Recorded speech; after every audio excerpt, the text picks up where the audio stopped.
여러분 안녕하십니까? 뉴스투데이 제주입니다. 원희룡 도지사의 최측근이었던 현광식 전 비서실장이 최근 정치자금법 위반죄로 징역 1년을 선고받고 법정에서 구속됐는데요. 법원은 판결문을 통해 현광식 전 실장이 언론 사찰과 여론조작을 지시했다고 인정한 것으로 확인이 됐습니다. 원희룡 지사는 현 전 비서실장의 수사나 재판 결과가 나오면 자신도 책임을 지겠다는 말도 했었죠. 조인호 기자의 보도입니다. 원희룡 제주도지사의 고교 동창으로 국회의원 시절부터 보좌관을 지냈던 현광식 전 비서실장.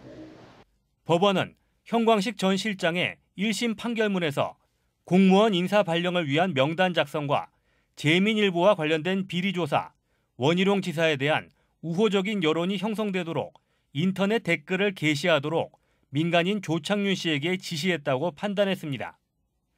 이에 따라 조창윤 씨가 제출한 공무원 인사 블랙리스트와 함께 예산 심사를 놓고 충돌했던 원희룡 도정과 구성지 의장의 논란에 대한 댓글 작업 자료를 증거로 채택했습니다. 이 같은 내용들은 현 전 실장의 지인으로부터 정치 자금을 받은 혐의로 징역 1년을 선고받은 조창윤 씨가 법정 구속되기 직전 정리한 일지 형식의 비망록에도 남아 있습니다.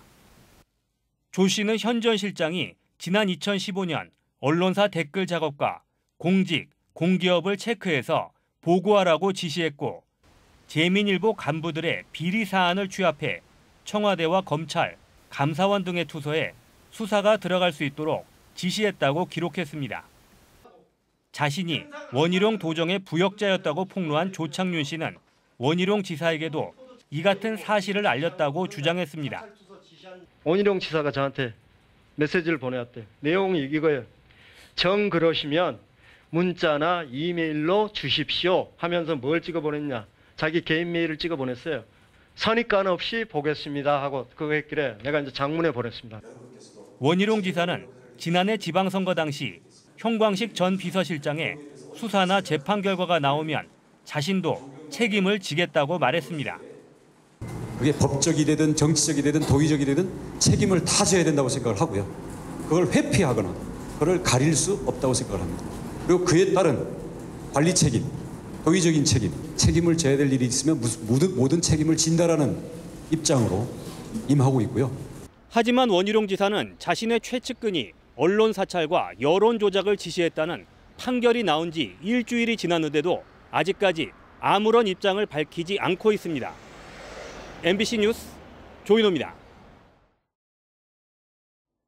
불법적인 군사 재판으로 투옥됐던 4.3 수용인에 대한 재심 재판이 70년 만에 진행된 가운데 법원의 첫 판결이 오늘 나옵니다. 제주지방법원 제2형사부는 오늘 오후 1시 30분 4.3 생존 수용인 18명이 청구한 재심 사건에 대해 선고 공판을 열 예정입니다. 검찰은 지난달 결심 공판에서 공소장과 판결문 등 소송 기록이 남아있지 않아 공사실이 특정됐다고 보기 어렵다며 무죄 취지의 공소 기각 판결을 선고해달라고 요청했습니다.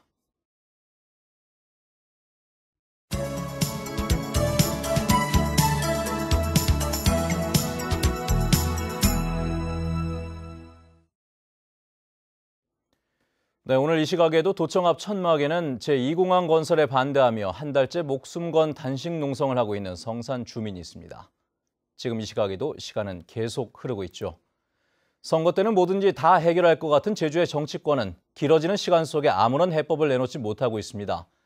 뉴스 주민에서 단식 농성 중인 김경배 씨를 만나보도록 하죠. 박주영 기자가 만나보겠습니다.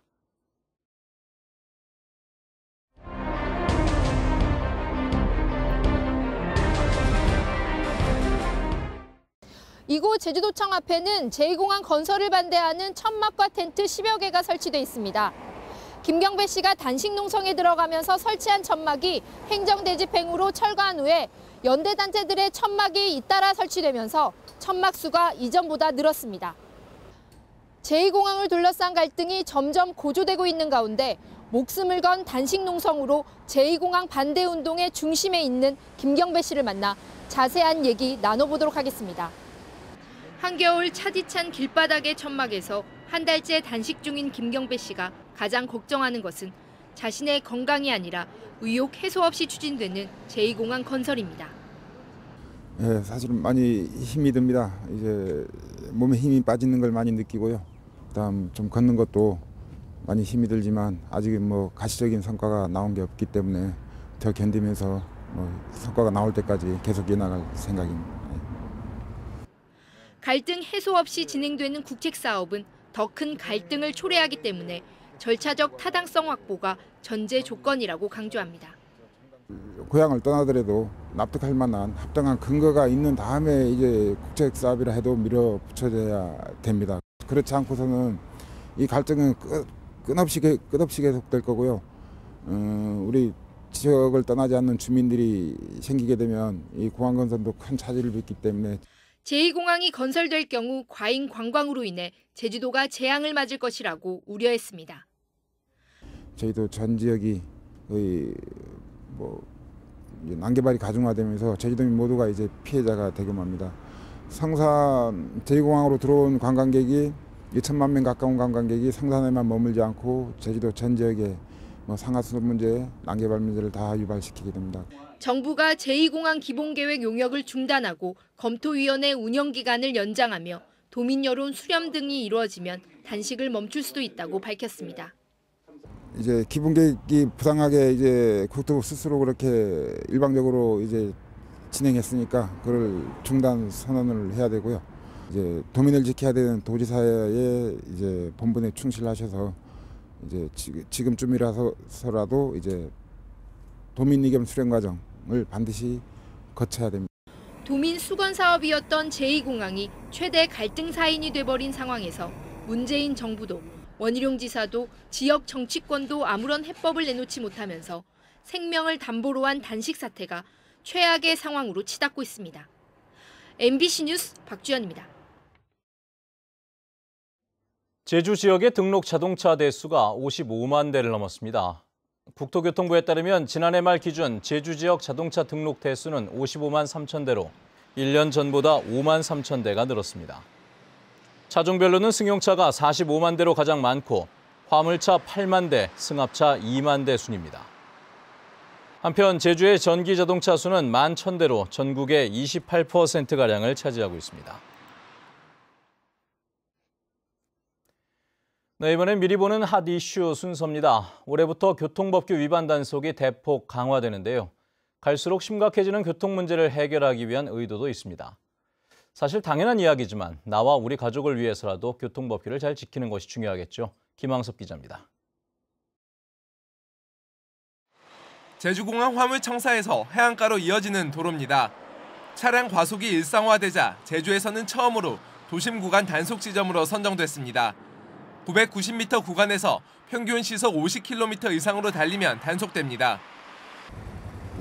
주로 렌트가 좀 세게 달리고 여기다 구간 단속 설치하면 아무래도 주의하고 단속기가 있으면 속도 줄이고 아무래도 사고가 덜 나겠죠. 신규 구간 단속 지점은 모두 4곳으로 제주시에서 서귀포시 방향의 평화로와 탐라대 입구에서 살롱남로 교차로 양방향, 용해로 입구에서 제주 출입국 외국인청 구간입니다. 경찰은 오는 3월까지 시범 운영을 거친 뒤 4월부터는 최고 12만 원의 과태료를 부과할 방침입니다. 제주 곳곳에 고정식 무인 단속기도 38대가 더 설치돼 과속 단속이 한층 강화됩니다. 과속 지점을 중심으로 해서 설치가 되어 있고 지금 시범 운영 중에 되어 있습니다. 번영로라든가 이런 지역에서도 추가적으로 확대해서 실시하게 되면 사고 예방에 도움이 될 걸로 기대되고 있습니다. 불법 주정차 단속도 대폭 강화됩니다. 제주시는 지난해 불법 주정차 단속용 CCTV 103대를 추가 설치하고 올해부터 본격적인 단속에 들어갑니다. 지난해 CCTV로 단속된 불법 주정차만 8만여 건으로 올해는 단속 건수가 급증할 전망입니다. CCTV 확충은 주로 불법 주정차로 해갖고 민원이 많은 부분 고정식 CCTV를 활용해가지고 인력 단속의 한계를 벗어나가지고 단속을 강화할 계획입니다. 자치경찰과 국가경찰이 합동으로 실시하는 전좌석 안전띠 단속도 이어집니다. 단속은 시 외곽에서 빠지는 도로에서 주로 진행하며 자가용과 택시, 시외버스 등 모든 차량이 단속 대상에 포함됩니다.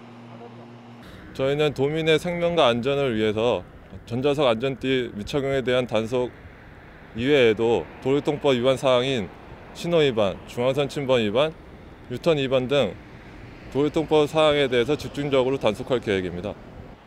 교통 관련 단속 확대가 불법 주차와 교통사고 감소 등 교통 문제를 해결하는 데 얼마나 효과를 거둘지 기대됩니다. MBC 뉴스 김항섭입니다. 객실 과잉 공급과 관광객 감소로 숙박업 경영난이 계속될 것으로 예상됩니다. 한국은행 제주본부는 도내 숙박업체의 보유 객실이 7만 2천 실에 이르지만 체류 관광객 수를 감안한 필요 객실 수는 4만 6천 실로 추정돼 2만 6천 실이 과잉 공급 상태라고 진단했습니다. 한국은행은 숙박업 리스크 요인으로 객실 과잉 공급과 영세한 업체, 내국인 관광객 감소 가능성 등을 꼽았는데 제주도의 장기적인 공급 관리 대책이 필요하다고 덧붙였습니다.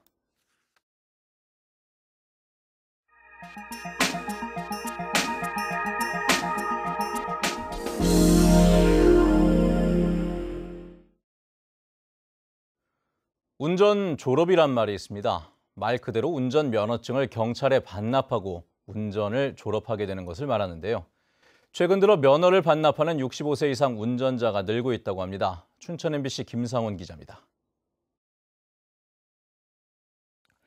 춘천의 한 교차로, 한 SUV 승용차와 오토바이가 충돌합니다.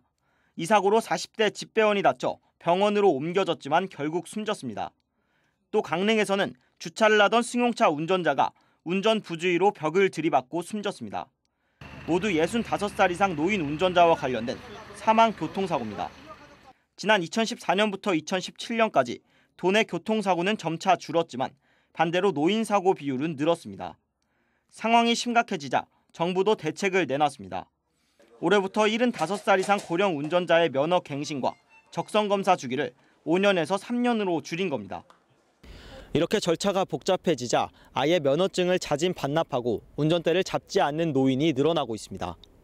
건강이 허락하고 운전할 수 있는 능력이 되면은 뭐 그런 거는 필요 없죠. 그렇지만 내 건강이 허락지 않고 그러면 타인을 위해서라도 반납하는 건 원칙이지 그게. 강원도 내에서 면허를 자진 반납한 노인은 2015년 56명에서 지난해 454명까지 늘었고 올해도 문의가 잇따르고 있습니다. 부산에서는 일부 면허증 자진 반납자에게 인센티브를 제공하자 지난해에만 반납자가 5천 명을 넘었습니다. 운전에 부담을 느끼는 많은 분들이 운전을 포기하게끔 유도해서 사고를 예방하는 그런 정책을 펴고 있습니다. 여기 강원도도 그런 정책에 동참한다면 고령 운전자 교통사고를 예방하는 데 도움이 될 거라고 생각합니다. 노인 인구가 많은 강원도에서도 노인 교통사고에 대한 대책 마련의 목소리가 높아지고 있습니다. MBC 뉴스 김상훈입니다.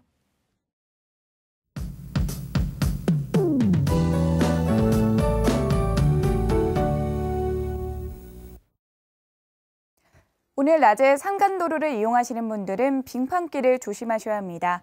밤사이 노면이 열면서 미끄러운 구간이 많으니까요. 교통안전에 유의하시기 바랍니다. 다행히 공기는 종일 깨끗합니다. 대기 확산이 원활해서 미세먼지 농도 좋음 단계로 예상됩니다. 추위는 주춤하겠습니다. 어제 낮 기온 4도까지 내려갔었는데요. 다행히 오늘은 7도까지 오르면서 어제보다 3도가량 높겠습니다. 다만 아침에는 찬바람이 불면서 체감 온도는 더 낮겠습니다. 건강관리에 유의하시기 바랍니다. 다음은 자세한 지역별 날씨입니다. 현재 북부 지역 구름 많은 가운데 아침 기온 4도 내외 보이고 있고요. 서부 지역이 현재 기온 4도로 출발해 낮 기온 8도 안팎으로 전망됩니다. 남부 지역도 하늘에 구름 많겠고 낮 기온 9도까지 오르겠습니다. 동부 지역이 오늘 아침 기온 3도 내외로 어제보다 2도 정도 높게 나타나고 있습니다. 낮까지 중산간 이상에는 빗방울이 떨어지는 곳이 있겠고요. 산지에는 눈이 날리는 곳이 있겠습니다. 오늘 아침 섬 지역의 기온은 4도에서 6도로 출발해 낮 기온 7도 안팎으로 예상됩니다. 오늘 오후에 해상에는 바람이 약간 강하게 불겠고 물결도 높게 일겠습니다. 해상 활동하시는 분들은 조심하시기 바랍니다. 오늘 아침 제주고강에는 구름이 많이 지나고 있습니다. 주간 날씨입니다. 당분간 큰 추위는 없겠고요. 주말에는 비 소식을 염두에 두시고 계획 세우셔야겠습니다. 날씨였습니다. 제주지방법원 한정석 부장판사는 출입국 관리법 위반 혐의로 기소된 60살 김모 씨에게 징역 8개월에 집행유예 2년을 선고했습니다. 김 씨는 지난 2017년 1월부터 무사증으로 제주에 입국한 중국인 13명에게 불법 취업을 알선해 그 대가로 1인당 하루 15,000원의 알선료를 받은 혐의로 기소됐습니다. 술에 취한 운전자가 차량을 운전하다 식당으로 돌진해 1명이 숨지고 2명이 다치는 사고가 발생했습니다. 어젯밤 10시 반쯤 제주시 1도 2동 인제 사거리 인근에서 52살 김모 씨가 운전하던 차량이 식당으로 돌진해 식당 앞에 있던 55살 정모 씨가 크게 다쳐 병원으로 옮겨졌지만 숨졌고 52살 김모 씨 등 2명은 다쳐 병원에서 치료받고 있습니다. 경찰은 운전자 김 씨가 면허 취소 수준인 혈중 알코올 농도 0.132%의 만취 상태에서 운전을 하다 사고를 낸 것으로 보고 정확한 사고 경위를 조사하고 있습니다. 어제 40대 노동자가 끼어 중상을 입은 제주시 쓰레기 매립장의 재활용품 선별용 기계가 정기 안전검사를 받지 않은 것으로 확인됐습니다. 광주지방고용노동청은 해당 기계가 지난달 31일까지 2년 주기의 안전검사를 받아야 했지만 보름이 넘도록 받지 않았다며 사용 중지 명령을 내렸습니다. 이에 따라 제주시 지역 재활용품의 절반을 선별하는 리사이클 센터의 가동이 전면 중단됐고 안전검사 합격 판정을 받으려면 시간이 걸릴 것으로 보여 재활용품 처리에 어려움이 예상됩니다. 제주도는 무주택 신혼부부와 다자녀 가정이 주거비 부담을 덜 수 있도록 주택 전세 대출금 이자의 최대 지원액을 기존 70만 원에서 80만 원으로 상향했습니다. 다자녀와 장애인, 다문화 가정은 가산액기부터 기존의 최대 100만 원에서 120만 원으로 늘려 지원합니다. 지원을 희망하는 대상 가정은 거주지 읍면동 사무소에 신청하면 됩니다. 대기업 시내 면세점 매출은 증가했으나 지정 면세점은 감소한 것으로 나타났습니다. 관세청에 따르면 지난해 제주 지역 면세점 매출액은 2조 2,300억 원으로 전년보다 5천억 원 증가했습니다. 시내 면세점인 롯데 면세점 매출은 7,500억 원, 신라 면세점은 8,600억 원으로 전년보다 50%가량 늘었고 신화월드의 제주관광공사 시내 면세점도 282억 원으로 2.5배가량 증가했습니다. 하지만 JDC의 제주공항 지정 면세점은 5,100억 원으로 6% 줄었고 제주관광공사 중문 지점 면세점도 16% 줄어든 것으로 나타났습니다.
네, 뉴스투데이 제주를 마칩니다. 시청해주신 여러분 고맙습니다.